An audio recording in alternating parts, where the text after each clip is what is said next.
안녕하세요. 승리한상 가족 여러분. 오늘은 4월 12일 위크 스터디 부분입니다. 저희들 벌써 이제 세 번째 주로 이제 넘어가고 있는데 4월은 좀 빨리 지나가는 것 같아요. 저희 부활절도 있었고.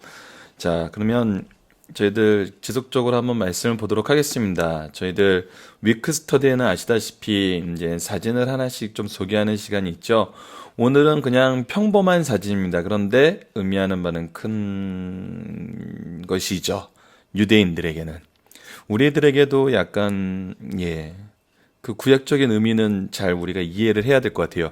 자, 이 부분에 대해서 이제 얘기를 하려면 여기 지금 창이 있는데 일반 집들이에요. 일반 집들에 유대인들은 굉장히 즐겨 넣는 문양이 있는데 왼쪽 것이 메노라라 하는 것입니다. 메노라. 그 히브리어어는 등대, 유대인들로는 촛대라는 의미가 있죠. 이거는 이스라엘에서 하나님께서 장막 제도를 주셨을 때 장막 안에 그 놓게 하는, 그리고 우리 조선지서에서도 이렇게 금촛대 비유가 나오고 그럴 때 촛대 비유가 나올 땐 거의 다 이 메노라의 모양으로 이제 나오는 것을 우리가 볼 수 있어요. 그래서 이것은 하나님의 진리의 빛을, 그리고 이 7개의 금촛대의 촛대가 천지창조의 7일을 상징하고 있다고 얘기를 하시더라고요. 그리고 오른쪽은 우리가 너무나 잘 알고 있는 다윗의 별이죠. 다윗을 상징하는, 제가 아까 그래서 이스라엘 사람들은 이 두 가지 문양을 가장 좋아해요. 공항에 나가서도 다윗의 별 깃발과 이 거대한 메노라 그 동상이 있어요. 그래서 그것을 이제 기념하고 이것을 가장 좋아하는데, 그래서 시대상으로는 다윗의 별을 더 좋아하는 것 같긴 하지만 어쨌거나 시대상으로는 메노라가 먼저였고, 그 다음에 다윗이 이제 이 땅에 온 게 나중이었기 때문에 시간상으로 배열을 해봤고요. 이렇게 문에는 다윗의 별, 아니면 창문에는 메노라, 아니면 창문에도 메노라를, 문에도 메노라와 창에도 다윗의 별을 놓은 집들도 많이 있고요. 그래서 군데군데 지나다 보면은 이 상징들을 많이 발견하게 됩니다. 그래서 이스라엘의 삶의 그 모양을 볼 수 있는 부분이 뭐냐면, 그들은 우선 하나님의 말씀인, 그들의 표현으로는 율법, 토라를 굉장히 중요시해요. 항상 이것을 같이 하죠. 그리고 그들이 바라보는 영광은 뭐예요? 다윗의 영광이에요. 그래서 이 부분이 이제 저희들이 신학이 아니라 신약적인 그 말씀의 완성 안에서 이걸 어떻게 보느냐. 이스라엘을 볼 때 저는 먼저 이 율법의 기능은 예수님을 소개해 주기 위한 거였는데, 이 율법의 기능인 예수님을 소개하는 기능을 이스라엘 사람들이 약간 잘못 이해하고 있는 것 같아요. 아니면 충분히 이해하지 못했다는 표현도 맞을 수 있겠죠. 그러니까 아직도 구원에 대한 확신이 없는 거거든요. 예수 그리스도에 대한 구원의 길을 모르는 거거든요. 두 번째는 이 다윗의 의미예요. 저희들이 사무엘상 하나 이 시편의 말씀을 보면은 이스라엘 사람들이 얘기하는 이 다윗은 어떤 다윗이요? 영광의 다윗이에요. 왕으로서의 다윗이고 국권으로서의 다윗이에요. 물론 국력적인 면은 성전을 세우는 솔로몬 왕 때 더 찬란하게 빛났던 것 같지만, 그 모든 것을 준비하고 예비하게 하신 그 시조가 되는 다윗에 대해서 더 큰 의미를 가지고 있는 거죠. 그래서 민족 중흥의 사명을 감당한 다윗에 대해서 굉장히 큰 의미를 부여하고 있는데, 저는 두 가지 의미 다, 메노라와 다윗의 의미 다 성경적으로 봤을 때는 과연 유대인들이 자부심을 느끼는 그 의미하고 같을까? 우리가 신학적인 관점에서 지금 저희들 승리하는 삶을 통해서 요한복음을 보고 있고 예수님에 대해서 얘기를 해주겠는데, 메노라라 이 하는 상징, 율법을 주시는 것은 정말 말씀 대신 예수 그리스도께서 오셨을 때 그분을 받아들일 수 있게 준비하는, 또 그림자적인 모습이었거든요. 다윗도 과연 성경은 그를 위대한 왕으로 표시하고 있을까? 예수님도 다윗의 시편을 인용을 해가지고 고난주간 마지막 설교 때 어떻게 다윗이 자기의 후손으로 날짜를 주라 했겠느냐 해서 그 말씀을 인용해서 사람들에게 예수 그리스도를 가르쳐 주셨었고, 베드로의 첫 설교에서도 시편 16편에서 그 사랑하는 자를 음부에 두지 아니하겠다는 말씀을 통해서 예수 그리스도의 부활을 전했어요. 자, 그러면 성경에서 하나님이 내 마음에 기쁨을 주는 다윗, 내 마음에 흡족한 다윗이라고 했을 때는 그는 그의 어떤 면을 보고 정말 하나님께서 이 말씀을 하셨을까요? 과연 우리가 이 이스라엘 사람들이 보는 관점대로 민족 중흥의 사명을 이끈 그 세상적인 왕으로서의 다윗을 하나님은 기뻐하셨던 걸까요? 아니면 다른 모습이 있었던 걸까요? 결국 말씀을 인용하고 그의 시가 성경으로서 하나님의 말씀으로서 우리에게 남아있다는 것은 그 또한 선지자의 사명을 감당했다는 거죠. 그리고 그의 말이 예수님을 통해서, 사도들을 통해서 인용되면서 그리스도와 하나님의 나라의 이 부활을 얘기하고 있다고, 예수님의 부활을 얘기하고 있다 그러면은 우리가 지금 뭔가 관점을 너무 세상적인 면으로만 보고 있는 것이 아닌가. 이스라엘 사람들은 이것을 자기 민족의 역사적, 세상적인 의미로 보고 있어요. 여기서 뭔가 우리의 그 인식의 차이가 있는 것 같아요. 그래서 우리는 끊임없이 제 생각을 지금 단정적으로 말씀드리기보다는 우리는 끊임없이 하나님은 이것을 왜 주셨고 다윗을 왜 기뻐하시는 자라, 내 마음에 흡족하다는 말씀을 하셨는지, 과연 그의 모습의 어떤 부분이 그랬었는지 한번 묵상하는 시간을 가져보면 좋을 것 같아서 이 두 가지를 넣습니다. 그래서 한번 우리 승리하는 삶 식구분들도 이 모습을 통해서 이제 저희들이 배워야 될 부분을 진짜 하나님의 뜻이 무엇이었는지를 묵상하는 시간을 가졌으면 합니다. 자, 그러면 이제 오늘 말씀 부분을 보도록 하겠습니다. 오늘 말씀은 지난주에 이어서 구조를 나타나는데 저희들이 4장하고 2장부터 4장까지를 가나에서의 가나 사역으로 해가지고 한 통으로 보는 게 좋을 것 같아요. 그래서 지금 글씨를 좀 작게 하면서 이 부분을 한 통으로 묶어서 다시 한번 저희들 적어놨습니다. 그래서 연결되는 말씀 안에서 우리가 봐야 되는 것은 이 구조를 통해서 이게 한 통으로 무엇을 설명하느냐예요. 우선 가나에서의 첫 이적이 있었고 다시 가나에서의 두 번째 이적으로 넘어가요. 그래서 이적과 이적 사이의 내용을 통해서 예수 그리스도의 메시아성을 설명하는 거는 이제 우리가 쉽게 확인할 수 있어요. 그러면서 우리가 요한복음을 보면은 재밌는 게 항상 배경 설명과 그 예수님에 대한 인식, 그리고 예수님의 해설, 이런 식으로 이야기의 큰 그룹이 나눠져 있는 거는 봤어요. 그래서 예수님과 유대인들 이 부분에서 이제 성전에서의 모습이 2장 12절에서 25절까지 그 부분에 대한 성전에서의 내용과 해설이, 그리고 예수님과 니고데모가 3장 1절에서 21절까지, 그리고 예수님 그 세례 요한의 제자들 그 제자들의 인식에 대한 모습이 이제 22절에서 36절까지 나타나고요. 그 다음에 이제 4장에서는 사마리아 여인의 그 모습이 나타나요. 그런데 이 묶음을 보면은 저희들 그 내용적으로 이 대칭 구조 안에서 내용적인 면에서는 병행 구조가 나타나는 걸 볼 수 있어요. 병행 구조라기보다는 병행 구조 맞죠? A, B, A, B, A, B 이렇게 연결되는 건데 그 부분 한번 보도록 할게요. 지금 잠깐 펜 인식이 지금 죽어서 제가 펜을 사용하고 못하고 있는데 그냥 말씀으로만 설명을 한번 드려볼게요.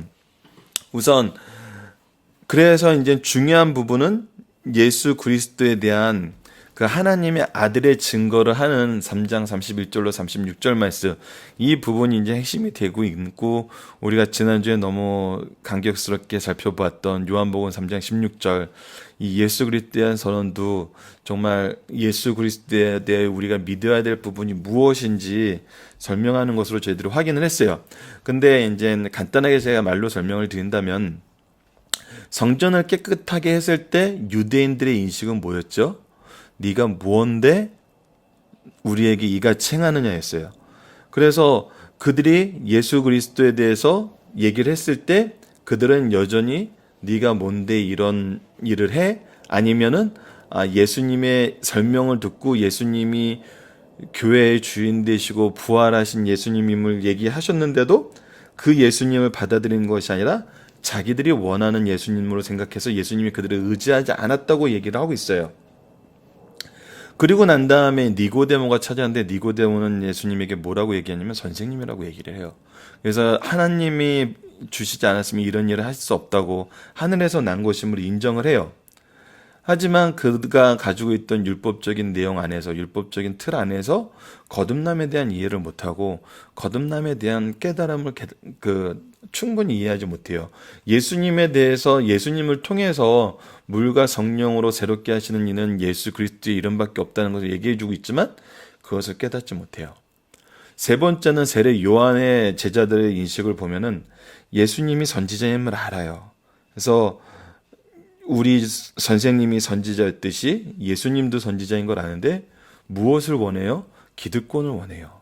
자신들이 먼저 했었고 우리 선생님이 먼저였는데, 근데 그 부분에 대해서 세례 요한은 오히려 자기는 그리스도가 아니요 그의 길을 준비하는 자요 그의 길을 준비하는 것이라고 증언할 사람은 너희들이라 그러면서 예수 그리스도에 대해서 자신의 입장과 하나님 아들의 증거를 다시 한번 말씀은 또 설명을 해주고 있어요.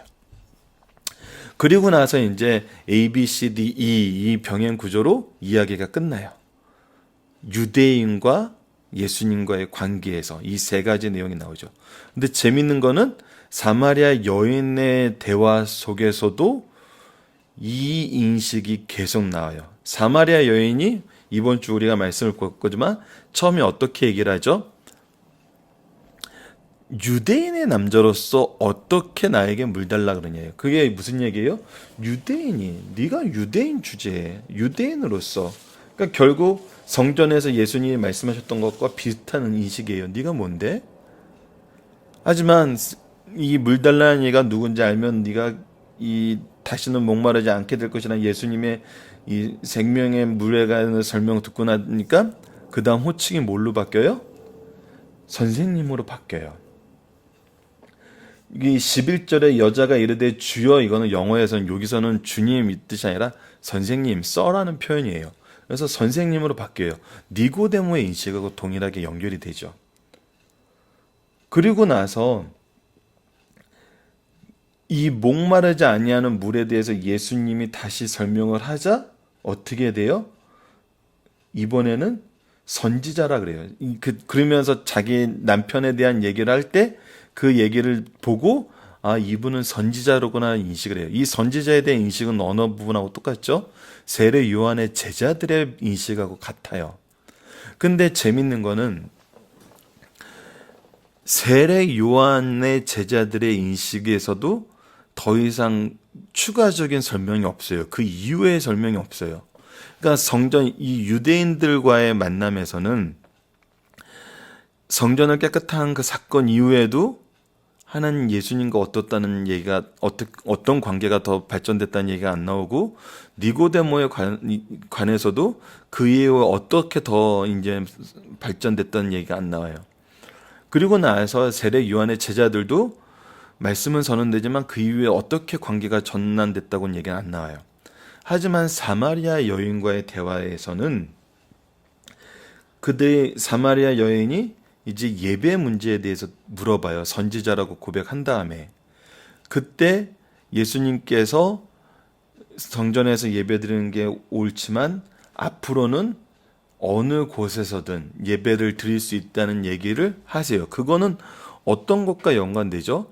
부활하신 예수님을 통해서 우리와 하나님과의 관계가 회복되며 우리가 두세 사람이 모여서 예수님의 이름으로, 예수 그리스도의 이름으로 두세 사람이 모여서 예배드리는 곳이 바로 하나님과 함께하는 공간이 된다는 얘기대로 이곳에서도 아니고 저곳에서도 아니고 어느 곳에서나 하나님께 예배드리는 때가 올 거라고 얘기하자 사마리아 여인은 뭐라고 얘기하죠? 메시아가 오시면 이때가 그렇게 될 거를 제가 압니다. 그리고 25절을 읽어보다 여자가 이르되 메시아 곧 그리스도라 하는 이가 오실 줄 내가 아노니 그가 오면 모든 것을 우리에게 알려주시리다. 그래서 그가 오셨을 때 우리에게 모든 것을 알려주면은 우리가 그 뜻이 무엇인지 분명히 알게 된다 그랬을 때 예수님께서 그때 선언하죠. 내가 그니라. 그랬을 때 어떻게 돼요? 여자가 이 말을 듣고 동네로 들어가서 사람들에게 예수님을 전하기 시작해요. 자, 1장하고도 우리가 되게 연결되는 건데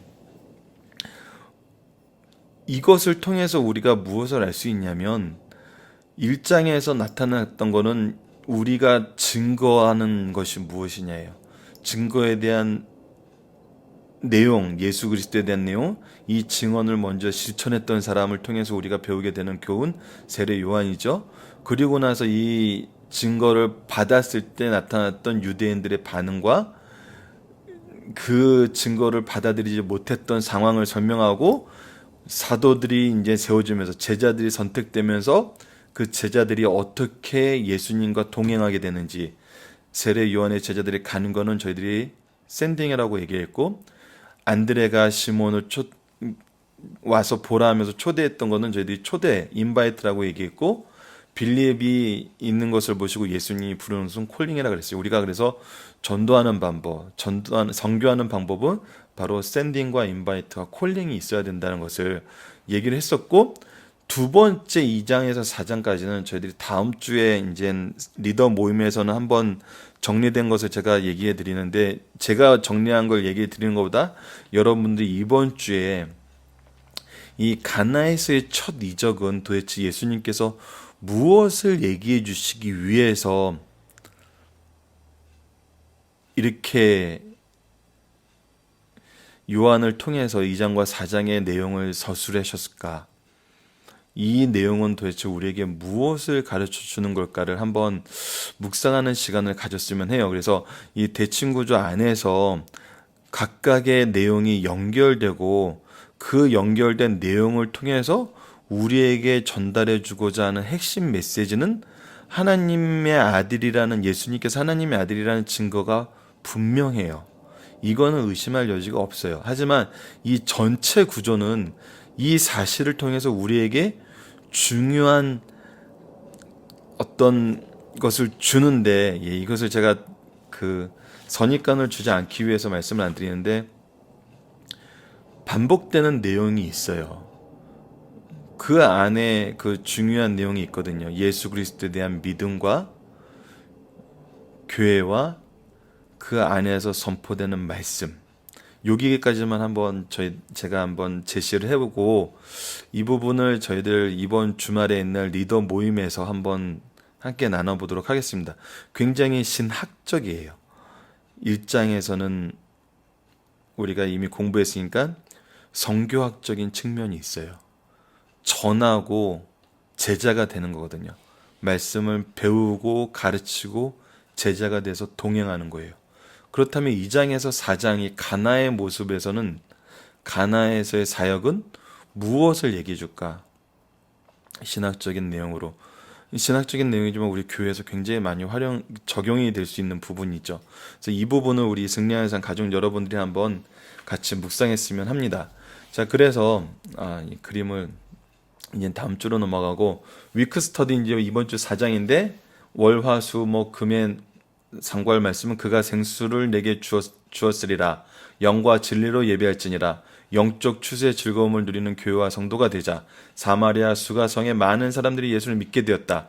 가라, 내 아들이 살아났다. 이 5가지 제목으로 설교로 이제 저희들 일주일을 묵상할 거고요. 우리가 이제 아까 조금 전에 제가 제시했던 것이 바로 퀘스천 1입니다. 2장에서 4장까지에서 나타난 가나에서의 여정을 통해서 성경이 우리에게 말씀하시는 것은 무엇인지, 이 부분을 상고할 때 저희들 4장 내용을 이렇게 순서대로 상고하면서 연결이 되는, 대칭이 되는 2장, 3장 내용을 같이, 제가 이제 따로 강의하면서 소개를 안 하더라도 같이 묵상해 주세요. 그러면은 이 부분을 저희들이 더 확실하게 같이 나눌 수 있지 않을까 제가 생각을 합니다. 그래서 2장에서 4장에 나타난 가나에 대한 여정을 통해서 성경이 우리에게 말씀하시는 것이 무엇인지 함께 이제 살펴보는 시간을 가졌으면 합니다. 자, 이상 이번 주 위크 스터디 마치고 이제 월요일 말씀에서 다시 찾아뵙도록 하겠습니다.